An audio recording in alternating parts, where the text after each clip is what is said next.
ये कैसी परवाह। कभी कभी हम लोग हमारे अतीत के कुछ कड़वे अनुभवों से इतना डरे होते हैं कि अपना आज और आने वाला कल भी उसी डर की अग्नि में स्वाहा कर देते हैं।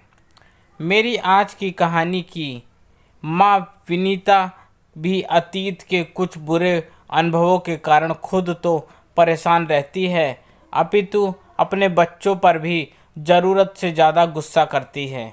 कभी कभी तो गुस्से में वो हाथ भी उठा देती है। अच्छा, ज़्यादा नहीं बताऊंगा, आप स्वयं पढ़िए, सुनिए ये दिलचस्प कहानी। तो चलिए चलते हैं।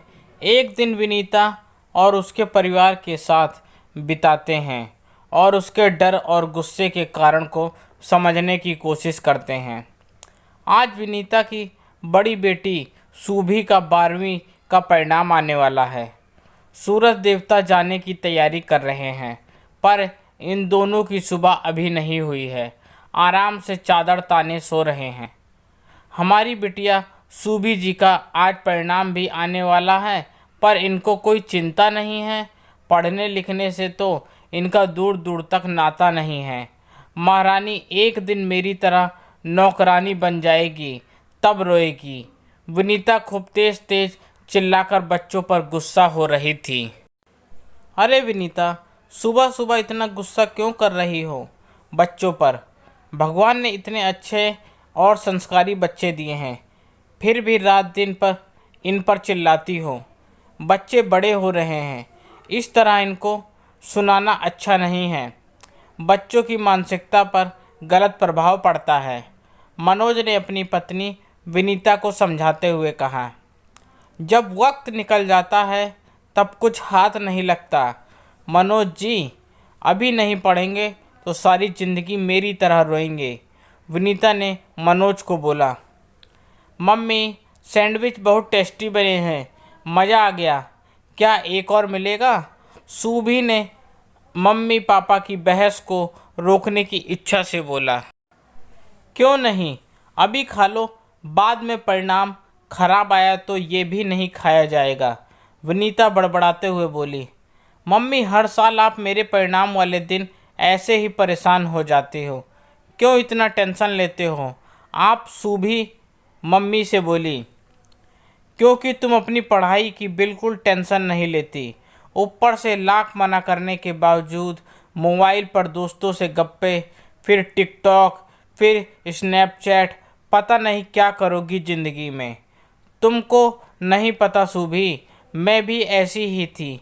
मेरे पापा कितना समझाते थे, पर अपने दोस्तों के साथ बातें करना, घूमना फिरना सब बहुत प्रिय था। मुझे पढ़ाई में ठीक थी मैं भी, पर नौकरी करियर कभी गंभीरता से नहीं लिया तो देखो, सिर्फ हाउसवाइफ बनकर रह गई।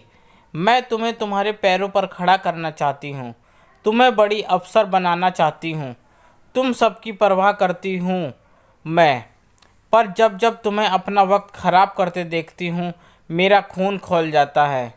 माँ सूभी को समझाने लगी। हालांकि ये सब वो पहले भी सूभी से बोलती रहती है। अरे सूभी बेटा, तुम्हारा परिणाम आ गया है, मेरे दोस्त का मैसेज आया है अभी, जल्दी आओ, लैपटॉप खोलो, परिणाम देखते हैं। मनोज ने सूभी को आवाज़ लगाते हुए कहा। जाओ सूभी, देखो जाकर अपना परिणाम, थोड़ी देर में सब पता चल जाएगा। क्या गुड़ गोबर करके आई हो इम्तिहान में? जाओ, मैं रसोई में जा रही हूँ। विनीता ने परेशान होकर सूभी से कहा। सब परिणाम देखते ही सदमे में आ गए। ऐसा कैसे हो सकता है? सूभी के मुंह से निकला। छोटू जल्दी से दौड़कर मम्मी को बुला लाया। मम्मी जल्दी चलो, दीदी रो रही है और पापा तो कुछ बोल ही नहीं रहे।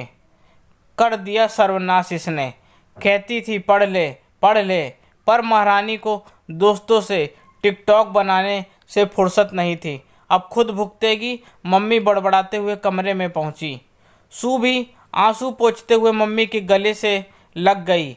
मम्मी, मेरे 96% नंबर आए हैं, मैं अपने स्कूल में तीसरे नंबर पर हूँ। इतना सुनते ही विनीता वहीं सोफे पर मनोज के पास बैठ गई। उसने दुआ से में ऊपर की ओर हाथ उठाए। हे भगवान, मेरी बेटी पर सदा अपना आशीर्वाद बनाए रखना। भी, छोटू, पापा और विनीता बहुत खुश थे। विनीता के तो आंसू ही नहीं रुक रहे थे। इधर आ छोटू, तुझे बताती हूँ, तू तो मेरी जान ही निकाल देता। विनीता ने हंसते हुए बेटे को बोला। मैं कहता था ना तुमसे, दोनों बच्चे बहुत अच्छे हैं। उन पर विश्वास रखो, सब्र रखो, वक्त के साथ सब अच्छा होगा। पर पता नहीं क्यों तुम्हारे अतीत का डर तुम पर हावी हो जाता है और तुम गुस्से में कुछ भी अनाप शनाप बोलने लगती हो, जिसका कोई महत्व भी नहीं होता। बच्चों की परवाह करना अच्छी बात है, पर यूं बात बात पर उनको ताने देना, गुस्सा करना बिल्कुल अच्छा नहीं है। जहाँ तक तुम्हारे हाउसवाइफ होने की बात है, तो पता है मैं तुम पर गर्व करता हूँ। ये परिवार, ये घर, ये बच्चे सब तुम्हारी मेहनत और कठिन तपस्या का नतीजा है। मनोज ने प्यार से विनीता का हाथ पकड़ते हुए कहा। मुझे भी लगने लगा है मैं तुम सब पर बहुत गुस्सा करती हूँ। मैं कैसे बताऊँ, मैं तुम सबका उज्जवल भविष्य देखना चाहती हूँ। बस यही मेरी ज़िंदगी का मकसद है। पर हाँ, अब मैं कोशिश करूँगी कि मैं अपने गुस्से पर थोड़ा नियंत्रण रखूँ। विनीता थोड़ा परेशान होकर सबसे कह रही थी। मम्मा, गुस्सा थोड़ा ही कम करना, पूरा ख़त्म मत कर देना। आपका यह गुस्सा हमें अपनी अपनी पटरियों पर चलने के लिए बहुत ज़रूरी है। सूबी के इतना कहते ही सभी हंसने लगे। दोस्तों, कभी कभी हम अपने अतीत में स्वयं के द्वारा की कुछ छोटी छोटी गलतियों से परेशान हो जाते हैं, जिसकी प्रतिक्रिया एक अनचाहे क्रोध के रूप में वर्तमान में दिखती है, जो हमें खुद को और अपनों को भी परेशान करती है। इस क्रोध या गुस्सा को अपना शस्त्र बनाएं, जो आपको सदैव बेहतर की प्रेरणा दे, ना कि ये क्रोध आपको और आपके अपने रिश्तों को निगल जाए। इस विषय में मुझे आपकी राय का इंतज़ार रहेगा। दोस्तों, आपको मेरी यह कहानी कैसी लगी, प्लीज़ कमेंट करके ज़रूर बताएं और मुझे सब्सक्राइब भी करें। आपका अपना दोस्त, धन्यवाद।